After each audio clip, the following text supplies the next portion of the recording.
Pour vous, que s'est-il passé exactement autour de Christian Wickennès? Pourquoi une telle inquiétude?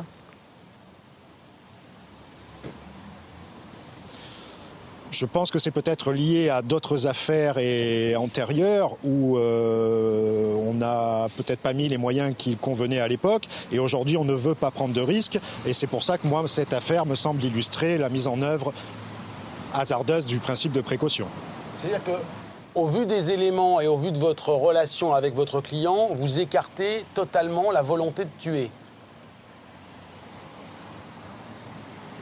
Ah tout à fait, je l'écarte et très fermement et mon client également. Il s'est avéré, je vous rappelle quand même le motif de la garde à vue, et on a considéré que M. Wickennès était en train de préparer un attentat d'envergure, c'est comme ça que ça a été présenté. Il est évident, et il s'est avéré très rapidement au cours des premières heures de garde à vue que le dossier ne contenait pas les charges correspondantes et les éléments surtout de preuves et indices qui pouvaient correspondre ou laisser envisager qu'il y avait un tel projet en cours de préparation.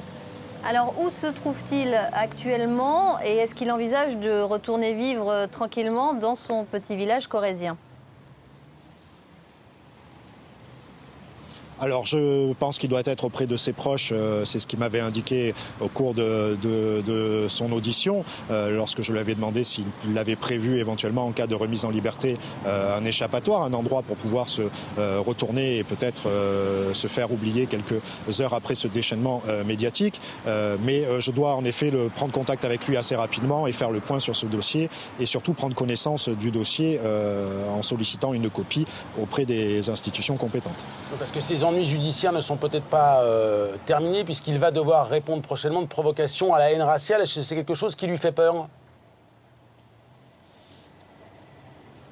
Alors la difficulté, c'est que pour l'instant, moi, je n'ai pas de confirmation officielle qu'il y ait une procédure d'engager sur ce titre. Je pense que le parquet doit, à mon avis, analyser à l'heure actuelle l'ensemble du dossier pour voir si éventuellement on ne se dirigerait pas vers ce type d'infraction. Moi, mon sentiment dans ce dossier, c'est que j'imagine mal qu'il n'y ait pas une procédure pour pouvoir expliquer, au moins justifier ce déchaînement de moyens et de médias, j'ai envie de dire.